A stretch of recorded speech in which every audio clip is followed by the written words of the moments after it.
We have a game with the white pieces against Jess or chess, rated 1174. We go pawn to d4, and he responds, stopping us from playing e4. So we put the knight out and threaten to play it again. Now he goes g6 and lets us. So instead of Jabava Londoning it, we play e4. Why? Because this threatens to play e5. That's why he now plays d6, so we don't kick the knight around. That's fair. However, I'm going to play f4, re-threatening to play e5,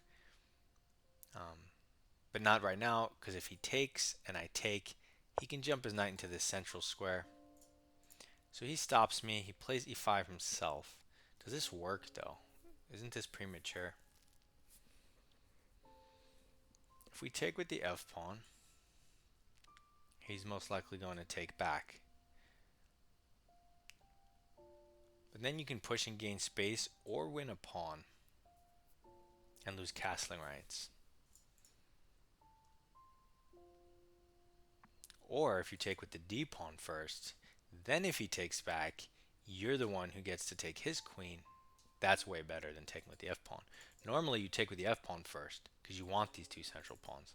But in this line, taking with the d pawn means you take his queen, not he takes your queen. If he wants to recapture, which I'm assuming he does. So we take the queen. Now he loses castling rights, and then we can take a pawn and kick his knight around. So it's just, we get the center, the pawn, and the castling rights. So that's enough to win a game. Okay, so he retreats the knight with an attack on the pawn, but blocks his own development in the meantime. I say we just develop natural. We want to make this move anyway. Might as well defend the pawn. That looks weird because although he's attacking the pawn and the bishop was meant to fianchetto here, it goes away from this diagonal, which means now I can check him, which is a bit odd for his king. So I'm going to throw this move in because it's for free. For free. Now we have three pieces beautifully developed, a nice center. Things are looking good for white. He's toast. And I really want you to understand that if you are playing move by move, it can be this easy. I understand openings, and you do want to know openings for sure. At least if you're higher rating. But just playing move by move is following a train of thought makes it so much easier. He plays f6, but now instead of losing this pawn like we potentially would have, we can just trade it off, right? So he doesn't win it. So in this case, we could trade it off. Might as well. It's hitting our bishop. So he has to recapture with a piece, allowing us to trade of bishops, which we'll take, or he's going to pin himself, which doesn't make as much sense. So he takes with the bishop, and now we get the trade in up material. We have two pieces out to his one. It's our turn. We're going to long castle for free. Rook comes in with power, with check. Very powerful move. He makes an extremely natural move. What's more natural than putting a minor piece blocking the check, right? And yet it walks into two tempes that win the piece. First, boom. When you can kick a knight out of the center, you consider it. Boom. See, forcing sequence. He goes for the rooks, but I mean, who cares? A knight here is 1, 2, 3, 4. All to get it in the corner. That's not increasing piece activity. And chess is about piece activity. So we want to save this rook. You could potentially take pieces and stuff, but I want to keep the pin for now. Let him take this rook in the corner just to show you how bad it is to take rooks in corners a lot of the times, not all of the time. So this is hanging, but it's also pinned. So we don't need to take it yet, and we're not going to. I also don't care about his knight. What do I care about? Knight into the center. with my own threats, end further pressure, just increasing the power of my position, squeezing down on his king, and he's up a rook right now.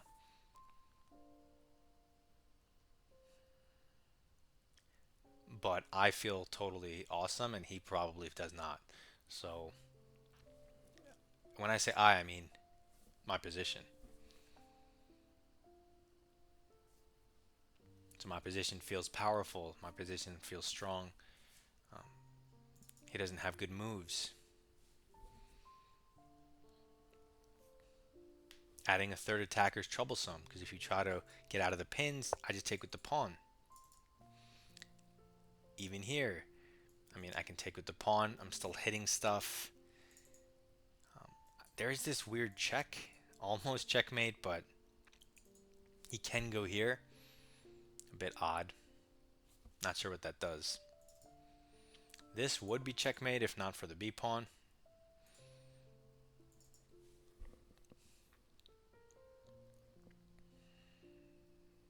I'm just seeing if there's any like cool sequences or something. Thing is, the rook is attacking these, so I probably should address that.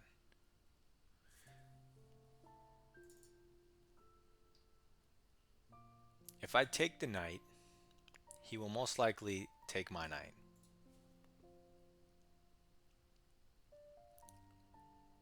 Then I get a bishop, double check. He has to take the queen. And that's like whatever. What if I take the knight with the knight? Then taking the pawn has to be bad due to discoveries. So I get a piece. He gets a piece.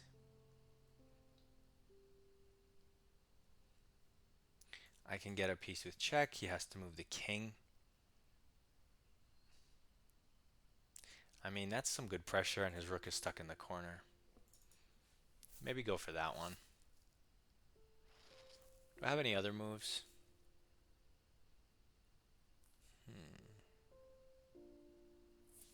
What if I move the knight first, give that random check, and then take the knight, forking his rook and his bishop? His rook can't move forward because the king's in the way. If he just takes the pawn,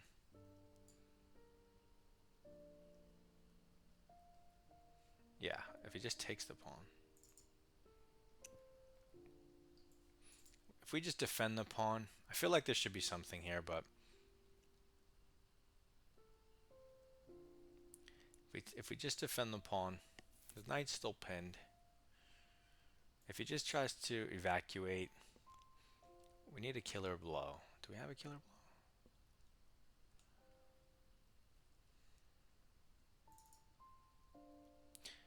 One more time, just for the first line I calculated, I get a knight. He gets a knight. I get a piece. So he's only up 1 point of material. I go over. If I win the knight, I'm up material there. Something about it I still don't like.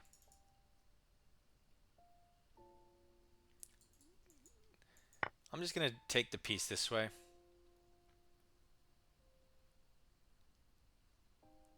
So he has to take with the bishop. And then, I mean, there is pawn takes, but that seems weird. Because he attacks it like this. Can't really defend it. So let's go in with the check, forcing this. So his knight can escape, but at the moment, he's up 1 point material. And if he has to waste a bunch of turns escaping with the knight, that's fine too. So we can come in with more threats. This pawn is hanging. We could defend it first while developing. There is free stuff, but I feel like that's always going to be free. Developing or the knight in the center. So knight in the center, he takes. I mean, this pawn's kind of strong if we can keep it. So let's try. I mean, it is really strong. So let's just develop It's not like we're going out of our way. We want to develop anyway. And we don't want to put it here because it walks into stuff. So this is a move we kind of want to make anyway. Otherwise, you might put it on this diagonal just to pressure the pawn so we can't move them as easily. But for right now, we protect the pawn is logical. And next we can throw a knight into one of these squares, and that should end the game. So he blocks this square, but it doesn't cover the other square. And so I think that creates just way too many threats that he can't really deal with. You know, he has pawn hanging, but I'm not doing that. I'm improving my position. I'm creating a winning position. If you take this pawn, it increases your relative piece activity by the fact that this pawn is no longer controlling this square and all the potential squares it could control if it moves. But for right now, this square. And that's not a big leap in piece activity. So I'd much rather improve a piece to more important squares that makes a more significant impact than gaining the g6 square. Because that's what piece activity is. It's just gaining control or no longer controlling a square. Okay, so now he goes this, but that immediately creates this opportunity unless we have a checkmate. Check.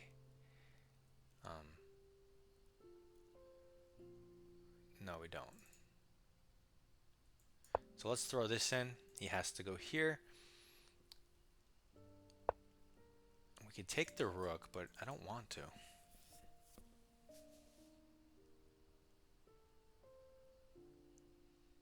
Guess I have to.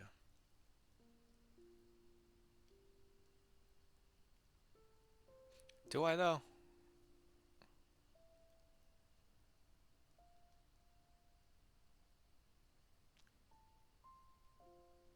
I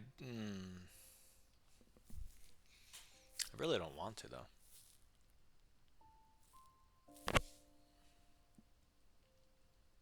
So I'm not going to. I'm going to leave his rook here. I'm going to leave his knight here. I'm going to push my pawn. I told you, knights taking rooks in corners. You don't want to be doing that. Because again, what does the rook control? At the moment, nothing. And what are you giving up? Huge control of your opponent's territory, attacking possibilities. Like, the rook in the future definitely has the potential to be stronger than the knight. But right now, it's definitely not stronger than the knight. So why would I trade it right now? And I'm threatening to kick the rook and queen. Of course, even if he wants his knight to help, one move, two move, it'll take three moves to get it to whatever square he's looking for. He doesn't have three moves. And that's why the time factor of chess is part of the mathematical evaluation. If someone needs to take four moves to get your rook, it's not, oh, 3 points knight, 5 points rook. That makes no sense because there's a game going on.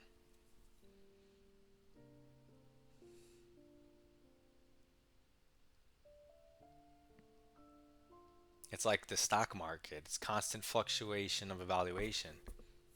And while his knight goes and grabs and takes your Apple stock and your Apple stock drops, maybe your other eight stocks, the center stock, the lead and development stock, the king safety stock, those all shoot up. And so your investment portfolio overall is, you're in the gains, you're gaining.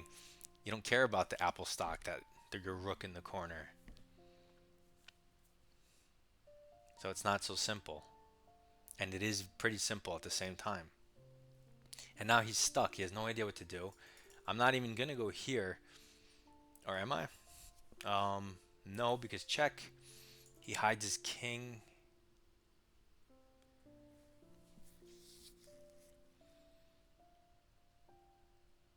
Yeah. So I'm not even going to go there. I'm just going to go here. I guess if he moves his king here and hits my knight.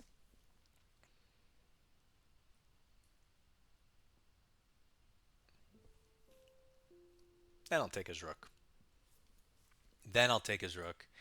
And then I'll go here.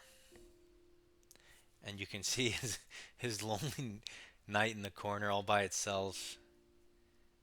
I'm starting to feel bad for it. I feel lonely for it.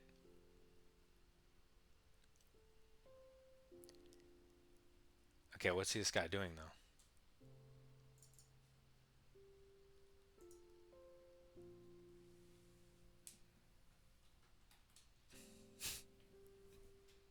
Maybe I'll give him a little prompt in chat. Little prompt. Because it's been a couple minutes now. It's been a couple minutes, so. There you go. My opponent left the game. If you were going to leave, just leave. Don't run down the clock. And now he's back. He thought, yeah, now he resigns. Yeah. I wrote GG. Like, stop stalling and just end the game. Jesus Christ. The emotional maturity of chess and lead chess players. Okay, let's go over the game.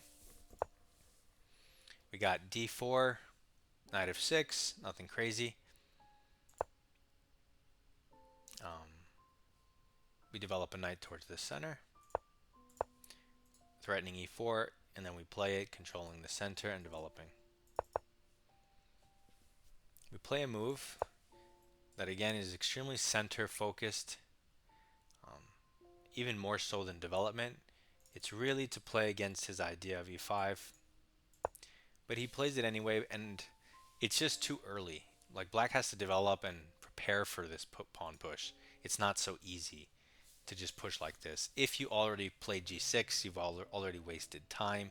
This is not the Philidor. It's you can't just push in the center when I'm clearly taking control over that square. So he pushes and it's immediately over +2. So basically winning. Even though it may not look like it, we get a pawn. He takes back. We trade queens, and now we're just up a pawn with a basically winning position, which wasn't exactly hard to calculate, right? So now he attacks our pawn, development center, development king safety, and center. We're trying to protect our pawn indirectly. Force move. I mean, it's not forced because you could let him take, but you might as well. And now, beautiful improving move for free and king safety, +3.5.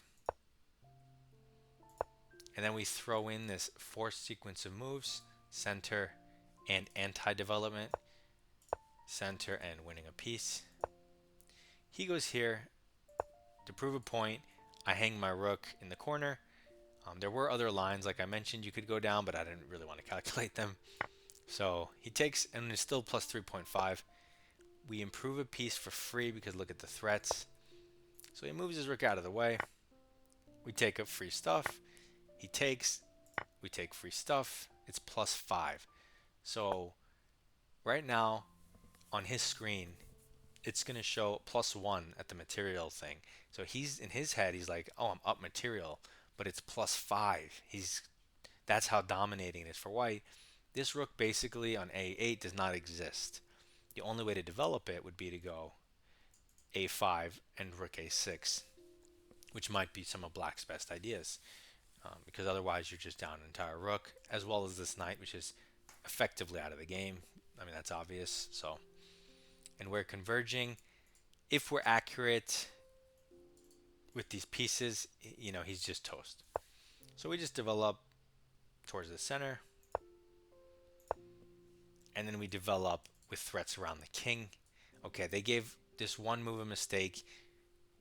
We had a perfect game with this one mistake, dropping us to a 91 accuracy. But I mean, it's not a real mistake. In any human game or any computer game, it's completely winning. It's still completely winning here, +2.6. So it's weird to call it a mistake, but there's probably some, better engine line like, oh, just take the pawn, jump the knight in this way. It makes sense. Um, I guess because you just don't hang this pawn. Although there are discoveries here, it's completely losing. You can do what you want. It's a perfectly fine move. And he just blunders. And notice how we don't immediately take the rook. And notice how we're not bringing this back to win the knight. We're just pushing past with threats, threats, threats. Unstoppable position, right? And then he just resigns, so it's even more effective. So that's a takeaway. Don't automatically take free stuff. Sometimes you should, sometimes you shouldn't. So, um, and don't be afraid to let them take your rook in the corner. You know, it's a huge mistake to let them take the other rook because it's active and that's the one you want to play with. But the one in the corner, it hasn't moved. It's going to take many turns to get in the game. It's going to take many turns to increase its value to the 5. So let him spend his 3, taking it. That's fine. Anyway, hopefully this helps. Good luck in your chess. Submit your rapid games on my Discord. Goodbye.